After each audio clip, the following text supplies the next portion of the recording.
Hidden in the rugged valleys of northern Italy lies one of the most overlooked archaeological wonders in the world. The petroglyphs of Valcamonica stretch across massive rock surfaces, carved into the alpine terrain over a period of 8,000 years. You walk along these ancient rocks and see more than stick figures. You see war scenes, suns, animals, weapons, labyrinths, and even strange symbols that don't seem to belong to their time. Over 140,000 individual carvings have been cataloged so far, and every year more are discovered. Some of the images appear shockingly modern. One figure holds what looks like a large key or antenna, while another has arms raised in a posture that could be interpreted as worship or control. Conspiracy theorists have latched onto a specific series of carvings showing humanoid shapes with oversized heads, which they claim resemble astronauts. They've even drawn comparisons to ancient alien theories, pointing out how these figures seem surrounded by circular objects in the sky. But what makes Valcamonica truly strange isn't just the symbols, it's the continuity. Unlike most cave or rock art sites that reflect a single culture, Valcamonica seems to be a living timeline. Multiple civilizations added to the same surfaces across generations, as if those rocks were an open-air archive. It's like the world's longest-running mural, updated across the ages. The layering is so complex that archaeologists still struggle to separate the eras from one another. Some carvings are barely visible unless the sunlight hits them at the right angle, almost as if they were meant to be seen only at specific moments of the year. Adding to the intrigue, some symbols match others found far outside of Europe, like in Central Asia and even North Africa. There's no proven connection, but the resemblance raises eyebrows. Are these similarities pure coincidence or signs of a deeper, older communication system we haven't cracked yet?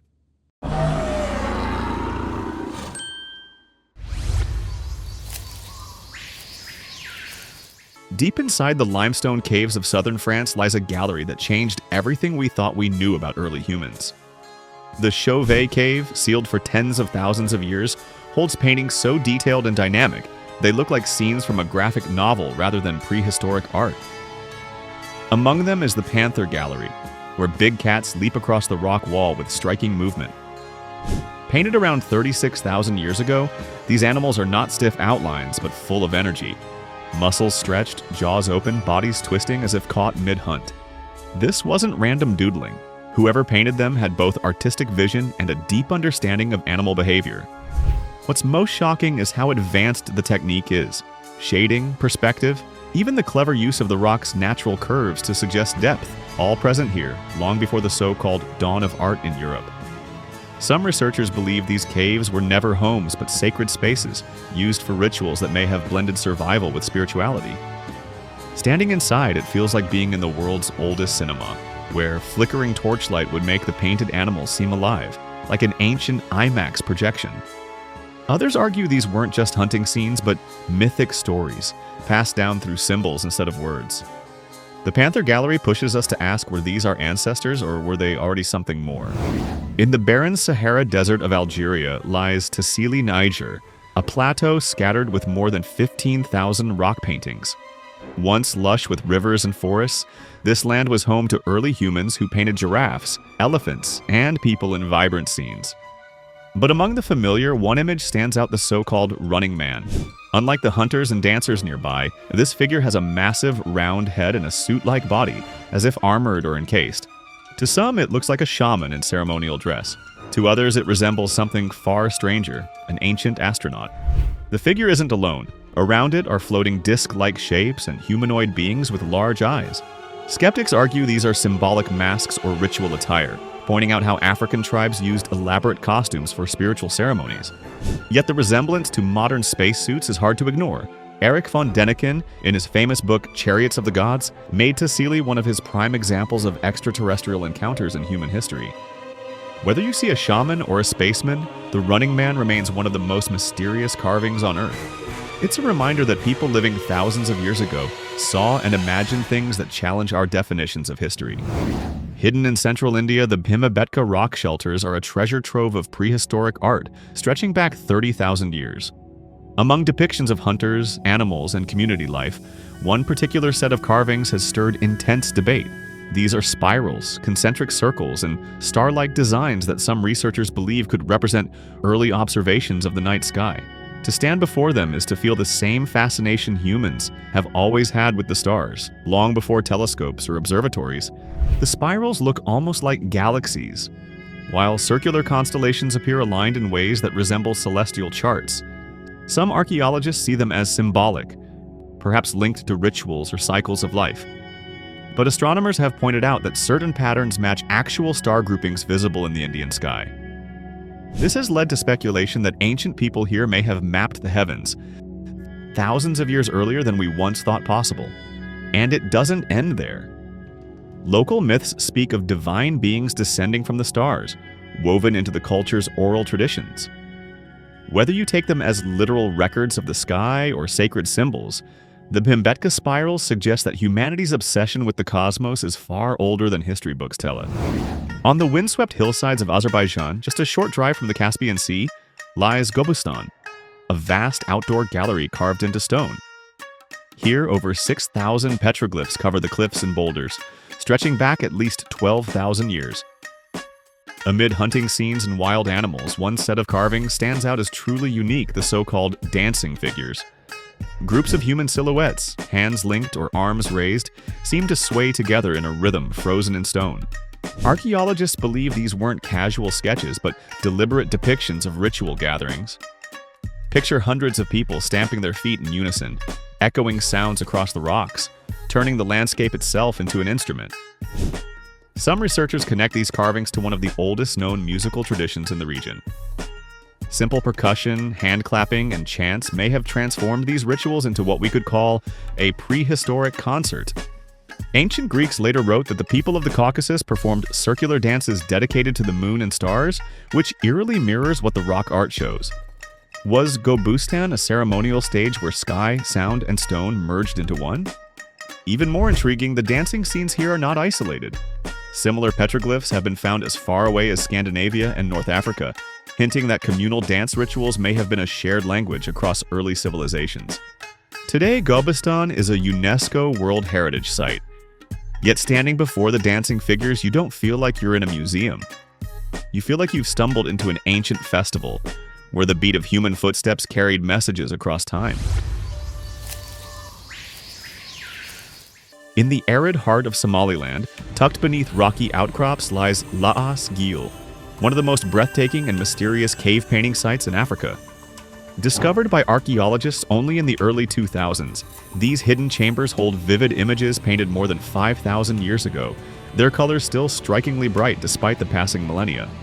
The most famous scenes show tall, elegant cattle with long curved horns, but what truly captures attention are the human figures beside them. Some appear with elongated arms, elaborate headdresses, and horns sprouting from their heads, giving them an otherworldly presence. Researchers debate whether these figures represent shamans in ritual costume or deities worshipped by early pastoralists. The horned beings are often shown with outstretched arms as if blessing the herds, their bodies adorned with intricate decorations that suggest ceremonial importance. The cattle themselves are painted in glowing red and ochre, sometimes with patterned hides, as if they were divine creatures rather than simple livestock. For ancient communities who relied on herding for survival, these animals weren't just food sources. They were the center of culture, spirituality, and possibly myth. What makes Laas Gil even more fascinating is how isolated it is. These caves were never large settlements, which suggests people may have traveled long distances specifically to perform rituals here. Some archaeologists even suspect that the site acted as a pilgrimage center, a sacred stage where early societies sought the favor of beings greater than themselves. Standing in front of the horned deities today feels like looking at a forgotten religion carved in light and color. Whether these figures were gods, shamans, or symbolic guardians, they prove that early humans were not only surviving, they were already building worlds of faith, myth, and imagination. In northern Italy, where thousands of carvings cover the valley's rock faces, a smaller and lesser-known site called Teguran hides one of the strangest petroglyphs in Europe. Locals call it the Garga dog. At first glance, it looks like a group of animals, but the details don't match any known species. The creatures are long-bodied with exaggerated legs and oddly shaped heads, almost hybrid in design. Some researchers believe they might represent wolves or dogs stylized by imagination. Others suggest they could be depictions of animals that have since gone extinct, preserved only in memory and stone. The most unsettling detail is how the creatures appear in motion. As if lunging or running together, their bodies stretched unnaturally. In folklore from the region, there are tales of guardian beasts tied to the mountains, creatures that lived between the natural and spiritual worlds. Could these carvings be the roots of those legends? Or were the carvers attempting to capture something they saw but couldn't fully explain? Adding to the mystery, similar dog-like figures appear in other distant rock art sites across Europe and Asia. The resemblance is close enough to raise the question of whether these cultures shared symbolic myths, or if humans across continents simply envisioned the same kinds of supernatural guardians. The Garga dog may not be as famous as the lions of Chauvet or the bison of Altamira, but its eerie forms leave a lasting impression. It's as if the rock itself is whispering that once, long ago, Italy's valleys echoed with stories of beasts we no longer recognize. In the limestone caves of northern Spain, not far from the Cantabrian coast, lies a single red disc that has shaken the timeline of human creativity.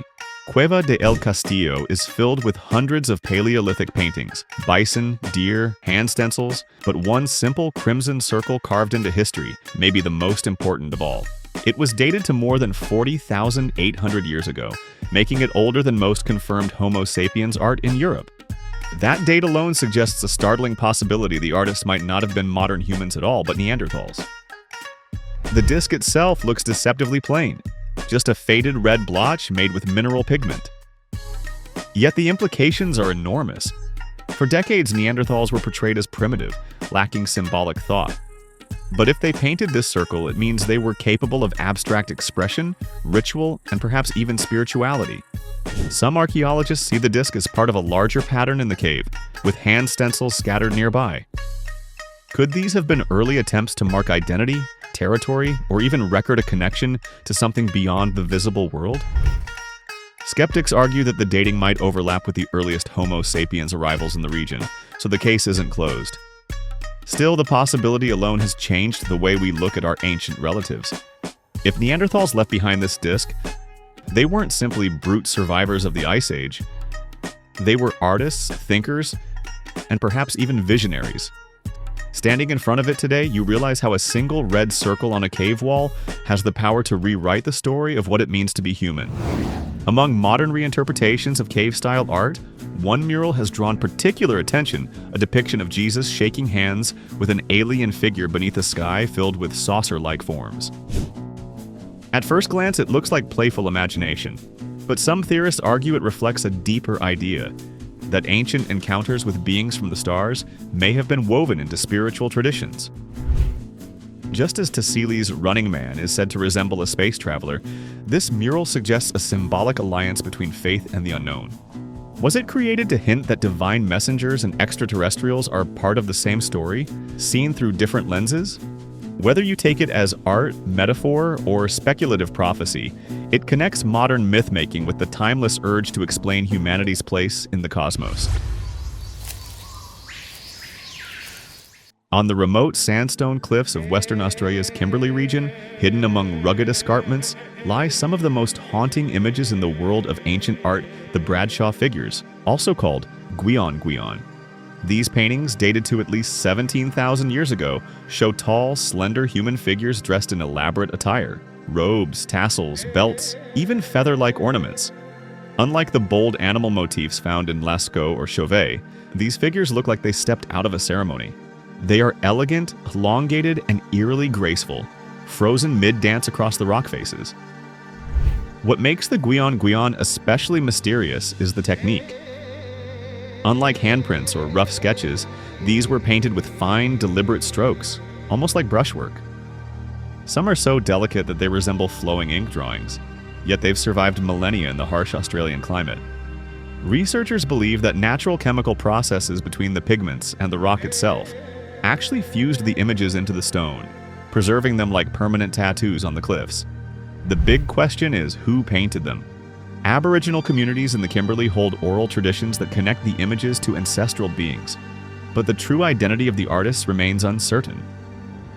The dancers' strange costumes, headpieces, decorated belts, flowing extensions don't resemble everyday wear. Were these depictions of shamans in trance, mythological beings, or perhaps ancestors shown in ceremonial regalia? Adding to the enigma, the Gwion Gwion style seems unlike other Aboriginal art traditions.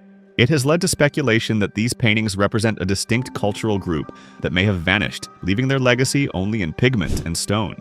Whatever their origin, the Bradshaw figures carry a haunting energy. To stand before them is to feel like you've intruded on a silent performance that has lasted for thousands of years, a prehistoric dance still echoing across time. On the island of Sulawesi in Indonesia, hidden deep inside limestone caves, archaeologists uncovered something astonishing: some of the oldest figurative paintings ever created by humans.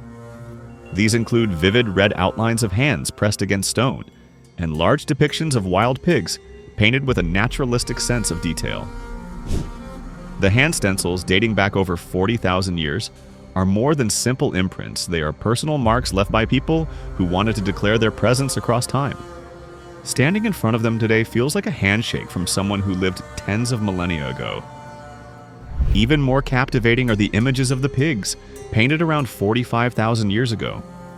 Their bodies are filled with pigment, their outlines bold, and in some cases the artists even included tusks and distinctive facial features. For researchers, this isn't just hunting art. It shows that humans at this time were capable of symbolic thinking, storytelling, and identity.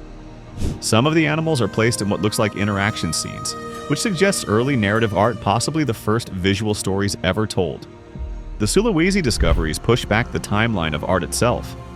For a long time, Europe's caves like Chauvet and Altamira were considered the birthplace of symbolic art. But Sulawesi's stencils and pigs reveal that people in Southeast Asia were painting just as early, if not earlier. This changes the narrative of how creativity spread across the world. These marks are not random. They are proof that wherever humans went, imagination followed, and the instinct to leave a trace of themselves was as strong as survival. In the depths of the Trois Frères cave in southern France lies one of the most enigmatic figures ever discovered in Paleolithic art. Nicknamed the Sorcerer, this composite being appears part human, part animal. Painted high on the wall, it has antlers or horns sprouting from its head, a humanoid body, and features resembling a mix of horse, owl, and bison. The details are faint, visible only under certain lighting, as though it were meant to remain hidden except during rituals. Archaeologists believe the figure was created around 13,000 years ago and may represent a shamanic deity. In many cultures, shamans wear animal costumes to connect with the spirit world, and this image could be the oldest artistic proof of such practices. The sorcerer isn't shown in action like the running horses of Lascaux. Instead, it radiates stillness, power, and mystery. Some researchers suggest it was a vision seen during trance states, etched into the rock as a memory of contact with something beyond ordinary reality.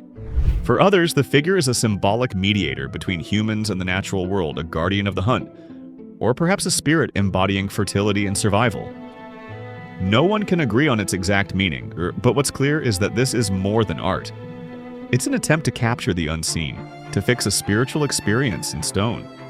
Looking at the sorcerer today is unsettling, almost cinematic, like stumbling on a creature from a fantasy epic or a frame from a dark animated film. It shows that even in prehistory, humans weren't just recording animals they hunted. They were reaching for the unknown. On the Pacific island of Guam, a cave overlooking the sea holds one of the island's most unusual treasures, nearly 50 pictographs painted in white coral lime mixed with tree sap. Known as Gadao's Cave, this site is named after Chief Gadao, a legendary figure in Chamorro oral history. Inside, the walls are covered with stick-like human figures, animals, and abstract shapes, but two images dominate the space. They appear to show two tall chiefs standing side by side, their forms outlined in bold strokes that contrast sharply with the darker stone. Local tradition ties these images to the myth of Chief Gadao, who was said to possess extraordinary strength and wisdom. According to the story, he once challenged a rival chief to a contest of endurance, proving his superiority through cunning rather than brute force. The paintings may represent this moment, capturing not just a person but a story, a way of linking myth to landscape. What's remarkable is that these figures, created hundreds of years ago, still retain their crisp brightness, as though the artists painted them only recently. Unlike Europe's Paleolithic masterpieces, Gadao's cave isn't tens of thousands of years old, yet it shows how different cultures across the globe used rock art not just for survival or ritual, but to preserve legends and identities.